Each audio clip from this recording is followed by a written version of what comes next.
بسم اللہ الرحمن الرحیم وبہ نستعین وهو خیر ناصر ومعین وصلی اللہ علی محمد وآلہ الطیبین الطاہرین المعصومین ولعنت اللہ علی اعدائہم اجمعین۔ اللہم صل علی محمد وعلی محمد۔ کتاب جو آج ہم شروع کرنے لگے ہیں، سب سے پہلے ہم دعا کرتے ہیں کہ خداوند کریم ہمیں اس کتاب کو مکمل کرنے کی بھی توفیق عطا فرمائے الہی آمین۔ اور خاص توفیق عنایت فرمائے۔ اس کتاب جس کو شروع کرنے لگے ہیں اس کا نام ہے میعۃ عامل، نحو کی کتاب ہے۔ جی نحو کی ابتدائی کتاب جانی جاتی ہے اور بہت ہی اہم کتاب ہے۔ اس کا اسلوب بہت اچھا ہے، جی خصوصاً ترکیب کے لحاظ سے اس کا اسلوب بہترین، یعنی احسن کہیں، احسن اسلوب جانا جاتا ہے۔ جی جب نحو کے قواعد یاد ہو جاتے ہیں طلاب کو تو اسی کتاب کی عبارت پر اس کی تطبیق کروائی جاتی ہے۔ اس جہت سے لکھی گئی ہے یہ کتاب۔ جی اور نحو آپ بہتر جانتے ہیں کہ کتنی اہمیت ہے نحو کو، کہ کہا جاتا ہے کہ کلام میں نحو کی وہ حیثیت ہے کہ جو طعام میں کھانے میں نمک کی حیثیت ہے۔ جی یعنی جب انسان کھانا بنا لے، جتنی بھی محنت کرے، جی اس کھانے میں نمک نہ ہو تو بے ذائقہ ہوتا ہے کھانا۔ صحیح۔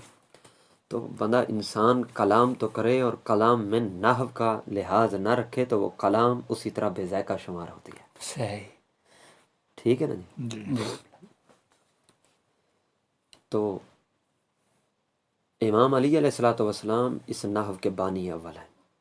جی چونکہ امام علیہ الصلوۃ والسلام نے ضرورت محسوس کی کہ باہر سے لوگ، جب اسلام پوری دنیا میں پھیل گیا، لوگ زیارت نبی صلی اللہ علیہ وآلہ وسلم کے لیے آتے، اور ان کے بعد مدینہ زیارت وسیع رسول کے لیے آتے، خلیفہ رسول کی زیارت کے لیے آتے وغیرہ، یا مرکز بن گیا تھا چونکہ مدینہ۔ جی اب عجم لوگ بھی آنے لگے، ہر زبان کے لوگ آنے لگے، تو اس وقت کچھ قواعد کا ہونا ضروری تھا کہ جن سے عربی زبان کو آسانی سے سمجھا جائے صحیح۔ اور صحیح بولی جائے۔ جی ٹھیک نا جی؟ خود عرب بھی قواعد کا لحاظ پہلے نہیں کرتے تھے، ان کی بھی عربی صحیح ہو جائے، ان کی بھی قواعد و ضوابط کے تحت وہ بولیں، اور باقی جو باہر سے آتے ہیں، جو عجم ہیں، غیر عرب ہیں، وہ بھی کیا ہیں، قواعد کے ذریعے سے اس عربی کا لحاظ رکھیں اور صحیح کلام کریں، گفتگو کریں۔ جی تو امام علیہ الصلوۃ والسلام نے اپنے شاگرد ابو الاسود دوئلی کو بلایا اور اسے کچھ قواعد نحو کے ابتدائی تعلیم دیے، سکھائے، تو اور یہ نصیحت بھی کی کہ اسے آگے سکھایا جائے سب کو۔ صحیح۔ اس طرح سے نحو کی ابتدا ہوئی۔ تو یہ کچھ اہمیت ہے نحو کے بارے میں۔ جی اور اس نحو کی کتب کی ابتدائی کتب میں سے، تمہیدی کتب میں سے، شرح میعۃ عامل بہت مقام رکھتی ہے۔ جی جی ٹھیک ہے نا؟ میعۃ عامل یعنی 100 عامل، جی میع کہتے ہیں 100 کو، اور عامل یعنی عمل کرنے والا۔ جی ٹھیک ہے نا؟ اچھا، یہ 100 عامل جنہوں نے مرتب کی ہیں ان کا نام ہے نور الدین عبد الرحمن جامی، جی اور ان کی شرح کی ہے کس نے؟ عبد الرحمن درجانی۔ جرجانی نے۔ جی جامی صاحب نے عامل لکھے، جی جرجانی صاحب نے شرح شرح کی۔ ٹھیک ہے نا جی؟ خلاصہ میں بیان کر دیتا ہوں، آج پہلا دن ہے، ٹائم کا بھی لحاظ رکھیے گا۔ ادھر میرا خیال ہے پتہ نہیں، ہاں ٹھیک ہے۔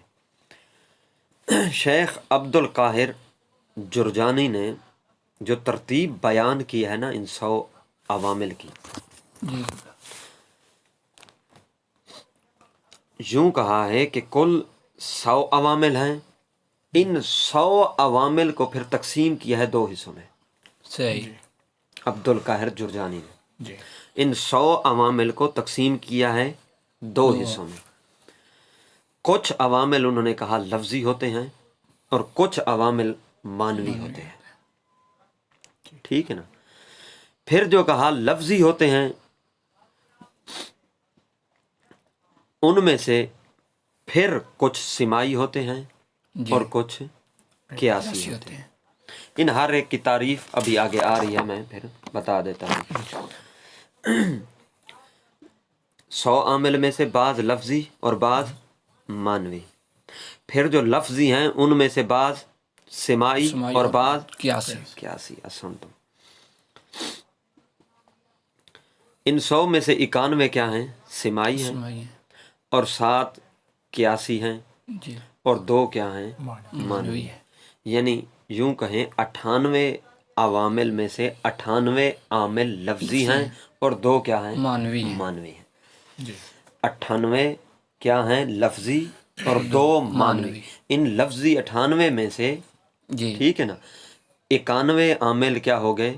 سماعی سماعی، اور 7 ہو گئے قیاسی۔ قیاسی۔ احسنت، ٹھیک ہے نا۔ جی پھر ان کو سماعیہ کو، عوامل سماعیہ کو مصنف نے کیا کیا ہے؟ 13 میں تقسیم کیا ہے یہ ہم نے 5 لفظ بولے ہیں، توجہ کیجیے گا۔ ایک لفظ بولا ہے ہم نے عوامل، جی ایک ہم نے لفظ بولا ہے عامل لفظی، ایک بولا ہے ہم نے عامل معنوی، معنوی ایک بولا ہے سماعی، ایک صحیح۔ بولا ہے قیاسی۔ تو جب ہم نے یہ الفاظ ادا کیے ہیں تو فوراً ذہن میں یہ بھی سوال آ سکتا ہے کہ ان کی تعریفیں کیا ہیں؟ عوامل سے کیا مراد ہے؟ سماعی سے کیا مراد ہے؟ لفظ لفظی سے کیا مراد ہے؟ قیاسی معنوی سے کیا مراد ہے؟ قیاسی وغیرہ وغیرہ، ان سے مراد کیا ہے؟ جی تو سب سے پہلے ہم عامل کی تعریف کرتے ہیں۔ عامل کسے کہتے ہیں؟ صحیح ٹھیک ہے نا۔ عامل ما اوجبا کون آخر الکلمت علی وجہ مخصوص من رفع او نصب او جر او جزم۔ فرماتے ہیں عامل اس چیز کو کہتے ہیں جو کلمہ کے آخر کو رفع، نصب، جر اور جزم میں سے کسی ایک کے ساتھ خاص کر دے۔ صحیح عامل اسے کہتے ہیں جو عمل کرے اور کلمہ کے آخر کو یا تو رفع دے یا نصب دے یا جر دے یا جزم دے، جی ٹھیک ہے۔ جن کی ترتیب آئے گی، عامل کچھ نصب دینے والے بھی ہوں گے، رفع دینے والے، نصب دینے، جر دینے والے، جزم وہ آئیں گے، صحیح ٹھیک ہے نا جی۔ اچھا، پھر دوسری تعبیر کیا تھی اسی عامل کی؟ 2 قسمیں، لفظی اور معنوی۔ لفظی کسے کہتے ہیں؟ عامل لفظی کی تعریف ما یعرف بقلب و یتلفظ باللسان، جو دل سے پہچانا جائے اور زبان سے اس کا تلفظ بھی کیا جائے۔ جی اسے لفظی کہتے ہیں عامل عامل لفظی دل سے پہچانا جائے جی اور زبان سے اس کا تلفظ ہو، اسے عامل لفظی کہتے ہیں۔ کہتے ہیں دوسرا کیا تھا؟ عامل معنوی۔ جی عامل معنوی کی تعریف ما یعرف بالقلب ولا یتلفظ باللسان، جو دل سے تو پہچانا جائے لیکن زبان سے اس کا تلفظ نہ کیا جائے۔ سنتم۔ پھر اس لفظی کی 2 قسمیں، 2 تعبیریں اور ہم نے پڑھی ہیں، کون سی؟ سماعی اور قیاسی۔ سماعی کی تعریف ما یمکن ضبطہ بالجزئیات، جس کی جزئیات کو شمار کرنا ممکن ہو، صحیح یا یوں کہا جاتا ہے آسان لفظوں میں، میں آپ کو الگ سے سمجھا دیتا ہوں، سماعی سماع سے ہے، جی جی یعنی سماع سننا۔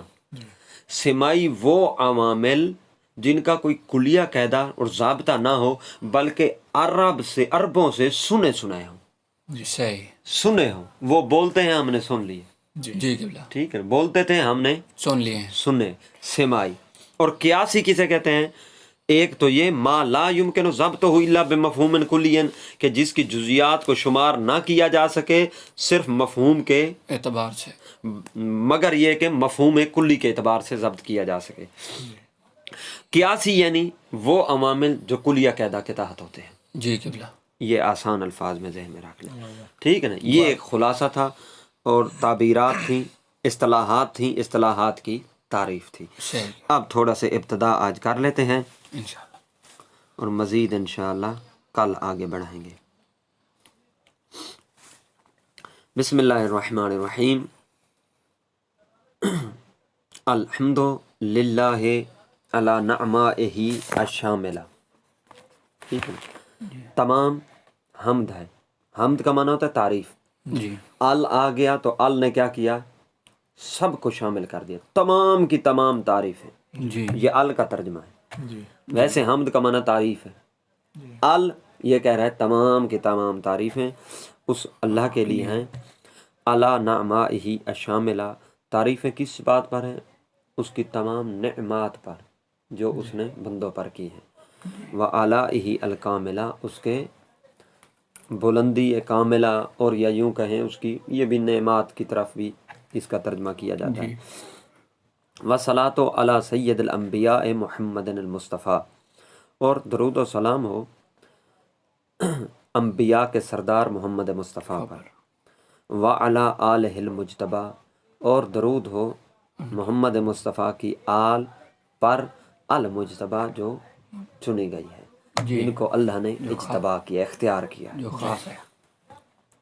اعلم، تو جان، ٹھیک ہے نا. جی. ان العوامل، عالم یعلم کے بعد انا پڑھا جاتا ہے، جی. ٹھیک ہے نا جی. ان العوامل فی النحو علی ما الفہ الشیخ الامام افضل علماء الانام عبد القاہر بن عبد الرحمن الجرجانی. جی. فرماتے ہیں عوامل فی النحو، نحو میں جو عوامل ہیں اس بنا پر کہ جس کو تعلیف کیا ہے شیخ نے، لکھنے والا کہتا ہے وہ ہمارے امام ہیں، سب انسانوں میں سے افضل ہیں جی. اس دور کے. ان کا نام ہے عبد القاہر بن عبد الرحمن جرجانی. ٹھیک ہے، سق اللہ سراہ وجعل الجنت مسواہ. ٹھیک ہے نا. یہ دعا ہے ان کے لیے جی. کہ اللہ جنت میں ٹھکانہ دے اور اسے سراب کرے. اچھا، یہ انہوں نے دی ہے. اچھا، علی ما الفہ الشیخ مئتا عامل، اس نے جو تعلیف کی ہے نا نحو کے عامل، انہوں نے 100 تعلیف کی ہے. جی. ٹھیک ہے نا. لفظیہ و معنویہ، کچھ ان میں سے لفظیہ ہیں اور کچھ معنویہ. فاللفظیہ تو منہا علی ضربین، اور پھر ان عوامل میں سے جو لفظی عوامل ہیں وہ 2 قسموں پر ہیں، سماعیہ و قیاسیہ. کچھ سماعیہ ہیں اور کچھ قیاسیہ ہے. فسماعیہ تو منہا احد و تسعون عاملا، اور جو سماعیہ ہیں ان میں سے وہ 91 عامل ہیں. والقیاسیہ تو منہا 7 عوامل، وہ کتنے ہیں؟ وہ 7 عوامل ہیں جو قیاسیہ ہیں. والمعنویہ تو، اور جو معنوی ہیں لفظیہ کے مقابلے میں جو معنوی ہیں، جی. منہا عددان، ان عوامل میں سے 100 عوامل میں سے جو معنوی عامل ہیں وہ کتنے ہیں؟ 2 ہیں. وتتنوع سماعیہ منہا علی 13 نوعان. فرماتے ہیں پھر سماعی عوامل جو ہیں، کتنے سماعی عوامل تھے؟ سماعی 91 عامل. جی. 91 عامل کو تقسیم کیا ہے مؤلف نے کس چیز پر؟ 13 انواع پر. جی. ٹھیک ہے نا. 13 نوع میں تقسیم کیا ہے ان 91 عوامل کو. بعض میں 17 لکھ دیے، مثلا بعض میں 6 لکھ دیے، بعض میں 4 لکھ دیا. 4 لکھ، بعض میں 15 وغیرہ وغیرہ. اس طرح انہوں نے 91 عامل 13 نوع میں مکمل کیا ہے. والحمد للہ رب العالمین. آج اتنا کافی، کل انشاءاللہ